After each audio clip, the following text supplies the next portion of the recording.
Elizabeth Cruz point of view.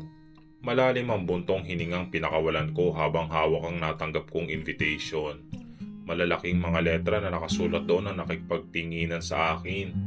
You are invited to our 50th anniversary magazine launch party.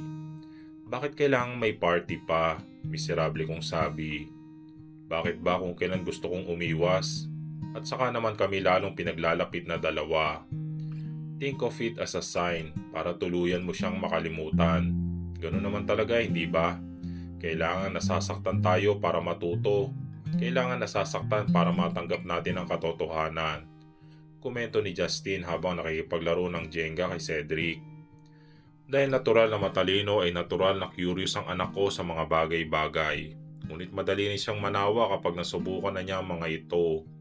Isang katangian na nakuha niya sa kanyang daddy. Si Lloyd naman na kumakain ng ice cream at maya-maya ring pinagsasalitang subuan ng nobyo at si Cedric ay tumango. True lalo mare, wala namang magagawa ang pag-iwas. Hindi mo pa ba kilala ang tadhana? Isa iyang malaking KJ, in short, pangit silang kabanding. Iwas? Naku, gagawa ng paraan yan para mag-cruise sa mga landas ninyo. Kaya best way mo girl ay salubungin mo. I-welcome mo with arms wide open. Malay mo naman, tinutulungan ka rin naman pala nila. Nanghihinang bumagsak ang kamay ko na may hawak ng invitation. Sawa na ako sundin ang gusto ng tadhana. Inilapag ko ang invitation sa mesa at bumalik sa ginagawang paghuhugas na natigil dahil sa dumating na invitation. Ikaw ang bahala love, hindi ka naman namin pipilitin eh. Medyo pagigil kong naurong ang ilang pinggan na nakalapag sa lababo. Magbakasyon na lang tayo? Oo, tama. Saan nyo ba gusto? Sa Batangas? Bataan? O sa Palawan naman kaya o Cebu? Daldal ko para mawala sa isipan ko ang invitation. Ayaw ko itong isipin. Ayaw ko itong bigyan man lang ng espasyo sa isipan ko para isipin. Ikaw baby boy, gusto mo bang mag-swimming? Panlalambing ko sa anak ko na ngayon ay inililipad ni Justin na parang si Superman at todo pa sa pagtawa. Miming, Miming. Tumatawa niya sigaw at napangiti ako. Tama. Bakasyon ang kailangan naming pamilya. Naputo ng pagpaplano ko sa getaway namin na makatanggap ako ng text. Namutla ako at ang hawak na baso ay nahulog sa sahig. Dahilan para mabasag ito at umalingaw-ngaw sa paligid. Uy bakla, ano nangyari? Clumsiness at its finest ba? Nanlamig ang buong katawan ko at hindi magawang ialis ang mga mata sa mensaheng natanggap. Paano? Paano niya nalaman? Dahil sa screen ng aking cellphone ay makikita ang text mula kay Grace. Alam ko ang marumi mong sikreto, Elizabeth. Gusto mo bang malaman ito? Why don't I tell you tomorrow at the party? See you there. Hindi naman siguro tungkol kay Cedric, di ba? Nanginginig ang boses kong tanong kay Lloyd at napahawak sa lababo. Nakita na rin niya kasi ang text at maging siya ay nagulat. Ngunit hindi katulad ko ay kaagad siyang nakabawi. Baka nang iinis lang yan, Elise. Siyempre, pinoprovoke ka lang niya para pumunta ka at ipagmayabang lang sa iyo ang ex mo. Huwag ka magpadala. Dahil nakatunog si Justin na ngayon ay nakatingin sa direksyon namin, ay sumenya siya na ilalabas na muna niya ang anak ko. Pero bakit? Bakit naman niya iyan gagawin kung siya nga ang nagpapalayo sa akin, Lloyd? Lloyd, bakit niya ako kailangang padalhan ng ganyang mensahe kung wala siyang alam? Wala sa loob akong hahakbang sana pero agad niya akong pinigilan. Oh, masusugatan ka. Maupo ka muna. Sabi niya sabay hila sa akin at iniupo sa upuan ng mesa. Sunod ay kumuha siya ng walis tambo habang ako'y nakahawak sa noo. Naging tahimik ang paligid at ang maririnig lang ay ang tunog ng pagwawalis niya. At hindi pa man nakakabawi ay muli na naman ako nakatanggap ng mensahe. At sa pagkakataong ito ay nakumpirma na ang hinala ko. Malakas ako napasinghap at napatutop sa bibig nang makita ko roon ang litrato ni Cedric. Nakuha marahil habang namamasyal sila ni Sky. Inagaw ni Lloyd sa akin ang cellphone ko at napamura. Aba, talaga palang may tinatago ring sama itong mapapangasawa ng ex mo, ano? Kung kanina ay gulat at takot ang naramdaman ko, ngayon ay napalitan ito ng galit. Galit dahil sino siya sa tingin niya para pagbantaan ako. Ano ang karapatan niya para pakialaman ang buhay ko? At ano ang karapatan niya para kunan ng litrato ang anak ko? Pupunta ako, Lloyd. Pupunta ako hindi dahil sa tinatakot niya ako, kung hindi para patigilin siya sa ginagawa niya. Kung sa akala niya ay madadaan niya ako sa sindak ay nagkakamali siya. Dumistansya ako para na rin sa kanila. Itatago ko ang katotohanan dahil ayoko makasira ng relasyon. Tapos ito ang gagawin niya. Kung ako lang ang ginigipit niya ay ayos lang. Ngunit ang gamitin niya si Cedric ay ibang usapan na. Ang launch party ng magazine ay ginanap sa isang 5-star restaurant na hindi kalayuan sa bahay. Ako lang mag-isa ang naka-attend dahil may commitment si Pia. Matapos akong i-direct sa isang mesa ay naupo ako at pasimpleng inilibot ang tingin sa paligid. Hindi ko magawang ma-appreciate ang ganda at bihis ng lugar dahil sa gigil ko sa babaeng iyon. Pasalamat siya at hindi ko nakuha ang ugali ng aking tiyahin at ang pinsan kong hindi ay ilalampaso ko siya sa sahig. Awayin na niya ang lahat. Huwag lang ang isang inang walang ibang gusto kung hindi protektahan ng anak. Napukaw lamang ang atensyon ko dahil nakatanggap ako ng text mula kay Lucas. Ang inis na nararamdaman ay bahagyang napalitan ng ligaya at saya. Ilang buwan na rin kasi ang nakalipas mula nang magbakasyon siya sa Cebu dahil muli nagpakasal ang mami niya sa isang biyudo. Kaya naman ang dating apelyido niyang Managbanag ay naging rason na. Sabi ko siyang tinawagan. Hello? Nakabalik ka na? Pagkumpirma ko sa text ng kaibigan ko. Oo, kahit naman lumayo siya ay nanatili ang communication namin at binabalitaan niya ako ng mga bagay-bagay. Hi, why? Do you guys miss me? How's our little Superman? Sunod-sunod niyang tanong at base sa tunog sa paligid niya ay kasalukuyan siyang nasa kalsada. Okay naman siya at oo naman. Ikaw, nasan ka? Doon ka ba didiretso?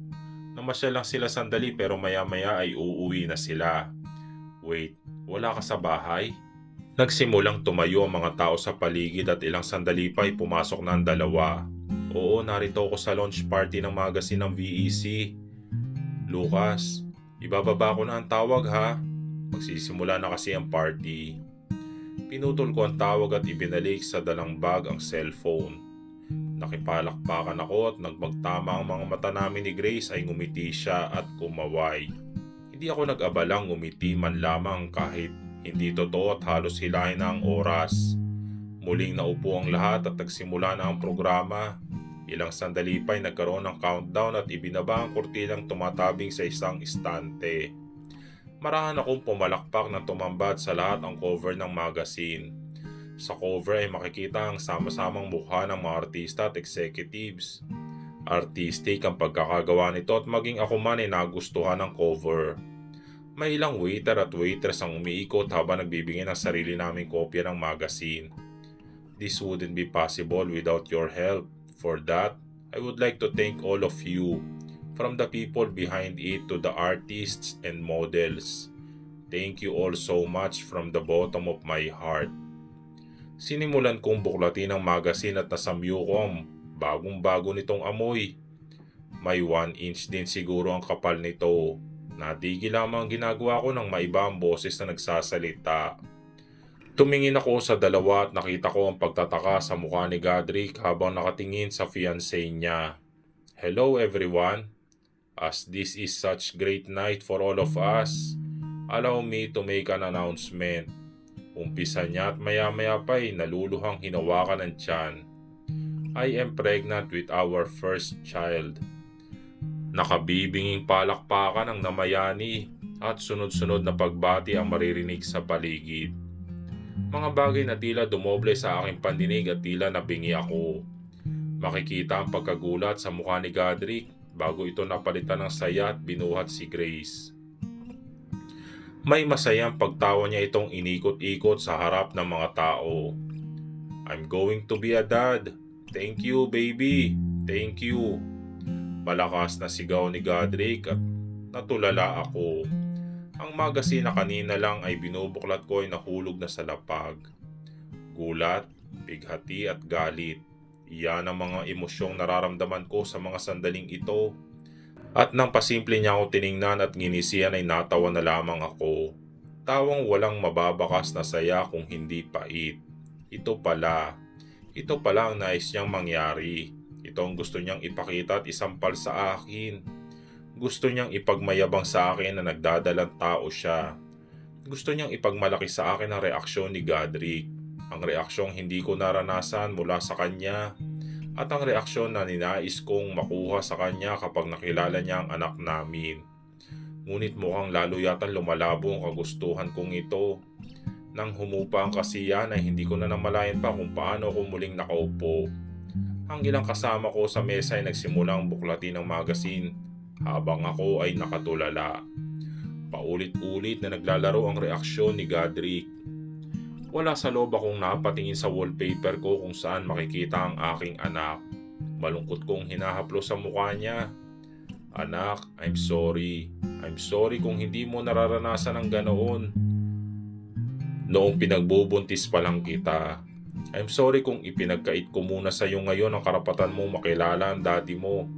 Dahil magkakaroon na siya ng bagong baby. Hi, are you guys having fun? Naputol ang pag-iisip ko at pagdadrama dahil nakalapit na pala sa table namin ang soon-to-be parents na may ngiti sa mga labi. Nagbigay ng pagbati ang tatlong kasama ko sa mesa, mga taong pamilyar lang ang mukha sa akin pero hindi ko kilala. Congratulations sa inyong dalawa. Pilit na pinagsigla ang boses kong sabi sa kanila dahil nakaharap sila sa akin ngayon. Halata sa mukha ni Godric ang pagkailang at sigurado ako na ang mapapangasawa lang niya nagpumilit na lumapit. Isa pa ay dahil sa naging huli naming pagkikita. Gayunpaman ay ngumiti pa rin ang aking ex. Salamat. How about you, Elise? May special someone ka na ba out there? Sa ganda mong yan? I'm sure naman na pumipila ang mga lalaki para pag-agawan ka. Tingnan mo kung paano siyang ngumiti ng ubod ng tamis kapag kaharap niya ang mga tao. Pero nakikita ko sa mga mata niya ang pang-uuyam, na para bang pinagmamalaki niya na siyang nanalo. Napalunok ako at nakahanda na sana sumagot at ilubog ang sarili ko sa kahihiyan. Ang tanggapin ang kapalaran ko at sabihing oo, single ako. Single pa rin ako dahil iyang ama ng pinagbubuntis mo ay mahal ko pa rin hanggang ngayon. At oo, single ako dahil hindi pa rin ako nakaka-move on. May boyfriend ako. Imbis ay kasinungalingan na lumabas sa aking bibig. Wala naman sigurong masamang magsinungaling para isalba ang sarili, hindi ba? Kahit ganito kalit na bagay man lamang. Total naman ay hindi na kami magkikita pang muli pagkatapos nito. Oh, sino siya? Nasaan siya? Nakataas ang kilay na tanong ni Grace na tila alam ang totoo. Huwag mo sabihing pati love life ko ay inuungkat na niya. Ibinuka ko ang bibig ko para magdahilan pa at magsabi pa ng kasinungalingan. Ngunit sa halip ay napakunot noon na lamang ako. Nang tumingin sila sa bandang itaas ko at ilang sandali pa ay naramdaman ko ang isang kamay na humahaplos sa buhok ko. Napakurap-kurap ako tumingala para makita si Lucas. Lucas Managbanag? Wait, I keep forgetting that my surname is now Rason again. Lucas Rason at your service. Pagpapakilala niya sa sarili habang nakatingin sa dalawang tao sa harap ko. Kinindatan niya ako at pinisil ang balikat ko. And I'm sorry I'm late, Liz. I'm here to come and pick you up. Itutuloy.